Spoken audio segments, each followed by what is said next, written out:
이번 4월 총선 결과를 두고 국민의힘 단체장인 박완수 경남도지사는 환영의 뜻을 내비쳤습니다. 25일 열린 기자간담회에서 나온 주요 발언, 취재기자와 함께 짚어보겠습니다. 김 기자, 먼저 박 지사는 이번 총선 결과를 어떻게 봤습니까?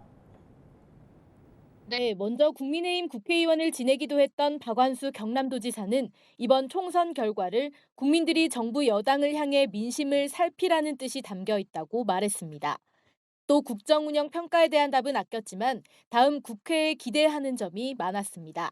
여소야대긴 하지만 경남 국회 지역만으로는 3선과 4선 등 중진 의원들이 대거 국회에 다시 입성했기 때문입니다. 중진은 윤석열 정부의 국정 운영에 큰 축이 될 수 있을 뿐 아니라 국회 상임위원장도 맡을 수 있습니다. 게다가 4선 의원인 박대출, 윤영석 의원이 국민의힘 원내대표로까지 거론되는 상황입니다. 경남도정의 주요 사업에 힘이 실릴 것으로 기대됩니다. 다만 2년 앞으로 다가온 지방선거에서 이 중진 의원들이 거명되고 있는 점은 박 지사도 생각해 봐야 합니다.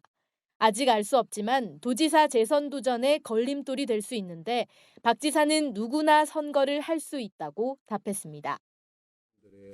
그 파워가 커지고 이것이 중앙 정치권에서 큰 역할을 할 수 있고 그게 우리 도정에도 도움이 될 것이다. 긍정적으로 작용할 것이다. 저는 그렇게 보고 있다는 말씀을 드리고요.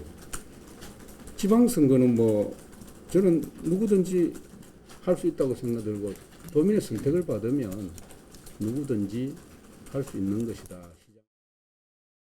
네, 그 밖에도 이 자리에서 다양한 이야기들이 오갔다고요. 네, 맞습니다. 먼저 박 지사는 개청을 앞둔 우주항공청의 정주 여건 등 도시개발 문제에 대해 중앙정부에 지원을 요청했습니다. 야당의 협조가 가장 필요할 것이라 보고 올해 하반기는 좀 더 국회를 자주 찾아야겠다고 밝혔습니다. 또 글로컬 대학과 관련해서는 현 정부가 1도 1국립대학을 목표하고 있는 상황입니다. 경남에는 경상대와 창원대 두 국립대가 있는데 창원대가 과학기술원 전환을 목표하고 있기 때문에 경남도 입장에서는 과학기술원 설립까지 이중 효과를 기대하고 있습니다. 또 오는 30일 휴진을 결정한 창원과 진주 경상대 병원 등 계속되고 있는 의료 사태에 대해서는 이렇게 답했습니다.